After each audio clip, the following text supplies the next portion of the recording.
Olá, salve! Fluminense e Botafogo seguem na Copa do Brasil para as quartas de final. E o Flamengo caiu nos pênaltis para o Atlético Mineiro. Vamos contar como foi a vitória do Fluminense aqui no Maracanã. Mas antes, aquele recado, inscreva-se no nosso canal, deixe o seu like, o seu comentário, ative o sininho das notificações para você ficar na cara do gol. Aqui no Maracanã, o jogo do Fluminense contra o Internacional foi um jogo de muita pegada, muita luta, muita disputa, um jogo de decisão. Um jogo de decisão, eu aprendi muito cedo no futebol, é muito mais um jogo feio do que bonito. É para se ganhar, não é para se dar espetáculo. E o Fluminense fez isso. Diante do Internacional, o Fluminense foi guerreiro desde o primeiro minuto. Todos os jogadores se empenharam muito, não houve quem jogasse mal. O desfalque, por exemplo, na defesa que o Fluminense teve, nem Thiago Silva, nem o Ignacio puderam jogar por contusão. Jogou o Manuel, que tem jogado menos. E um jogador se ressente num jogo como esse, numa partida pegada de decisão como essa, dessa falta de ritmo de jogo, de entrosamento com o time, do sair jogando, do momento do combate. Manuel se ressentiu, mas o seu companheiro de zaga, Freitas, foi um leão na partida. Como foram leões os dois laterais também. Tanto o Xavier na direita, quanto o Guga, que se adaptou de uma maneira espetacular na lateral esquerda e acho que nem deve mais sair. Mesmo que o René volte, recupere a forma, que o Fuentes volte, o Guga nesse momento não pode sair do time ali na lateral esquerda. E quem jogou muito bem, vinha devendo alguma coisa em termos de boas atuações, foi o Canóbio. Para mim foi o melhor jogador em campo. Ele foi taticamente muito importante, como costuma ser, e foi tecnicamente muito bom, com jogadas ofensivas, com dribles, com passes, com cruzamentos e a finalização que resultou no gol. Além do oportunismo de estar na hora certa na disputa de uma bola que parecia improvável. A bola estava dominada pelo jogador do Internacional, Ronaldo, volante, ali entre os zagueiros. Ele erra um passe, tenta recuperar, Everaldo briga pela bola e dá um toque na bola para trás. O Canóbio recebe essa bola, ultrapassa a marcação que vinha tentando chegar nele do zagueiro Vitão e chuta no canto do goleiro, fazendo o único gol da partida para o Fluminense. Isso foi com 30 segundos do segundo tempo. O Inter tinha perdido 3 jogadores no primeiro tempo por contusão. O Richard, volante, na disputa de cabeça, ele teve uma concussão cerebral. Depois, o zagueiro de área Mercado também saiu sentindo um problema muscular. E até o seu principal atacante de ponta, que é o Carboneiro. Teve um problema na coxa, foi enfaixado, mas não conseguiu voltar para o segundo tempo. E o Inter, mesmo assim, teve força para brigar. Também foi um time muito guerreiro, mas tecnicamente alguns jogadores andam devendo. O próprio Alan Patrick estava extremamente nervoso no jogo, deu uma cotovelada no Samuel Xavier, que já merecia um cartão amarelo. O árbitro não viu ou não considerou.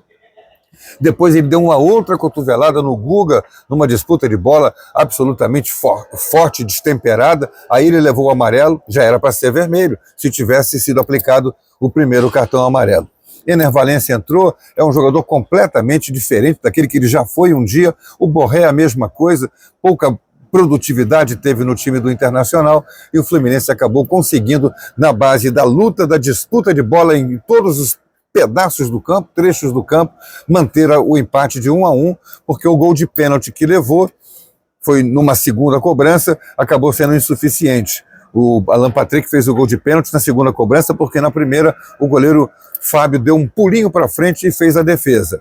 Apesar dele ter dado paradinha, que também não é permitida numa cobrança de pênalti no momento final do chute, né? Aquele último passo antes de bater na bola. Não é permitido, mas isso os árbitros deixam para lá.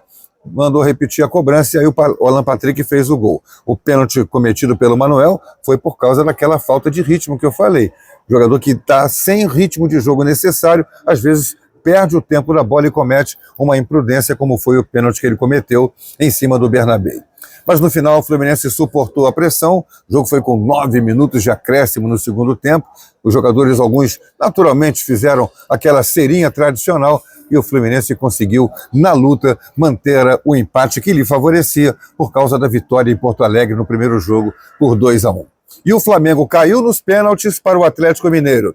O Botafogo se classificou porque ganhou do Bragantino pela segunda vez, tinha vencido por 2-0, ganhou em Bragança Paulista por 1-0. Resta o Vasco do futebol carioca, que deve se classificar. Empatou com o CSA em Maceió e joga nesta quinta-feira em São Januário, com todos os ingressos vendidos. A torcida será o 12º jogador. E com isso, o Rio de Janeiro deve ir com 3 representantes para a fase de quartas de final. Sorteio na próxima terça-feira e pode até cair, porque é todo mundo contra todo mundo. É mão no saco, tirou e vai fazendo as duplas.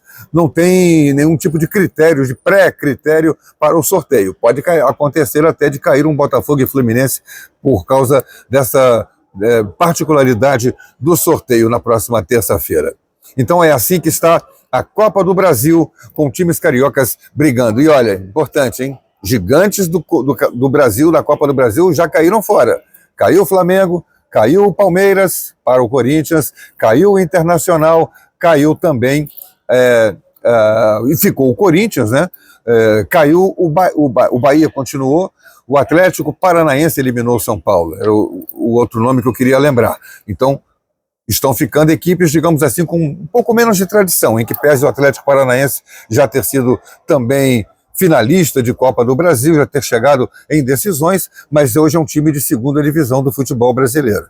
Então, para quem fica, o caminho vai ficando, digamos que, menos acidentado para se lutar pelo título da Copa do Brasil.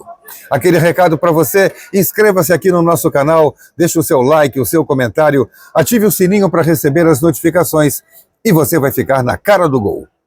Até a próxima!